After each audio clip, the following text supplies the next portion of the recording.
गुफा को सुरक्षित रूप से सील कर देने के बाद लियो, बेला, ओलिवर और भालू ने थोड़ी राहत की सांस ली। लेकिन ओलिवर की आंखों में अभी भी चिंता की लकीरें थीं। यह सिर्फ एक शुरुआत हो सकती है, उसने कहा, अपने पंखों को हल्का सा फैलाते हुए।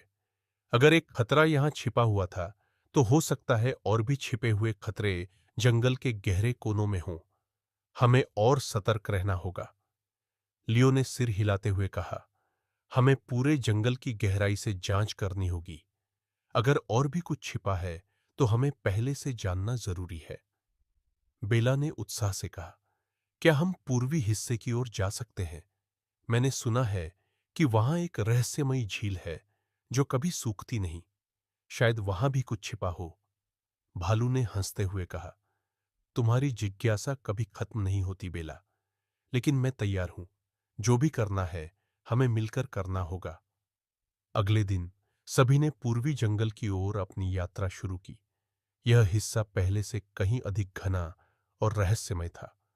ऊंचे पेड़, घनी लताएं और न जाने कितने अनसुने पक्षियों की आवाजें उन्हें लगातार घेरे रहती थीं।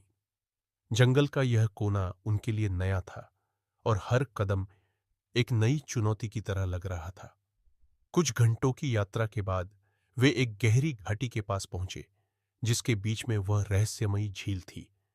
झील के पानी में हल्की सी चमक थी और उसकी सतह पूरी तरह शांत थी। झील के चारों ओर अजीब सी वनस्पतियां और जंगली फूल खिले हुए थे। बेला ने धीरे से कहा, यह झील तो बहुत सुंदर है, लेकिन मुझे यहां कुछ अजीब सा महसूस हो रहा है।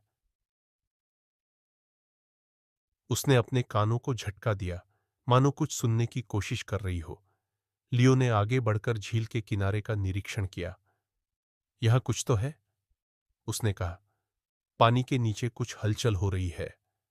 ओलिवर ने अपने पंख फैलाए और झील के ऊपर उड़कर देखने लगा। इस झील के बारे में जंगल के पुराने जानवरों से कई कहानियां सुनी हैं, ओलिवर ने ऊपर से कहा। कुछ कहते हैं कि इस झील के अंदर एक प्राचीन शक्ति छिपी हुई है। तभी झील की सतह पर हल्का सा कंपन हुआ और अचानक पानी के बीच से एक चमकीला प्रकाश फूट पड़ा। सबने चौंक कर पीछे की ओर कदम बढ़ाया। उस चमक के बीच एक विशाल आकृति धीरे धीरे उभरने लगी।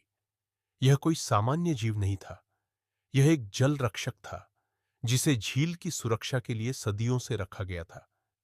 रक्षक ने भारी आवाज में कहा, जो कोई भी इस झील के पास आएगा, उसे अपनी नीयत साबित करनी होगी। यह झील सिर्फ उन्हीं के लिए है जो जंगल की रक्षा करने आए हैं। लियो ने आगे बढ़कर दृढ़ता से कहा, हम यहां अपने जंगल की सुरक्षा को सुनिश्चित करने आए हैं। हम इसे किसी भी तरह के खतरों से बचाने का काम कर रहे हैं। रक्षक ने उनकी बात सुनी और कुछ क्षणों के लिए शांत रहा। अगर तुम्हारी नीयत सच्ची है, तो तुम्हें यह साबित करना होगा। इस झील के नीचे एक प्राचीन मणि छिपी हुई है, जो जंगल की शक्ति को नियंत्रित करती है। उसे प्राप्त करना आसान नहीं होगा। ओलिवर, जो अब तक आकाश से सब कुछ देख रहा था, नीचे आकर बोला, हमें मिलकर काम करना होगा। इस मणि को प्राप्त करना हमारी सबसे बड़ी परीक्षा होगी। भालू ने दृढ़ता से कहा, मैं अपनी पूरी ताकत से मदद करूंगा, लेकिन हमें इसे सावधानी से करना होगा। बेला ने धीरे से मुस्कुराते हुए कहा, मैं तेज हूं, मुझे पानी के भीतर जाने दो। लियो ने एक गहरी सांस ली और कहा, ठीक है बेला, हम सब तुम्हारे साथ हैं, लेकिन ध्यान से काम करना होगा। अगले कुछ क्षणों में उन्होंने मिलकर योजना बनाई और बेला ने पानी के भीतर जाने का निर्णय लिया। क्या वह प्राचीन मणि को खोज पाएगी? क्या यह रक्षक उन्हें चुनौती देने के बाद मान्यता देगा, या उनके सामने और भी खतरों का सामना करना पड़ेगा? अगले भाग में बेला का साहसी प्रयास।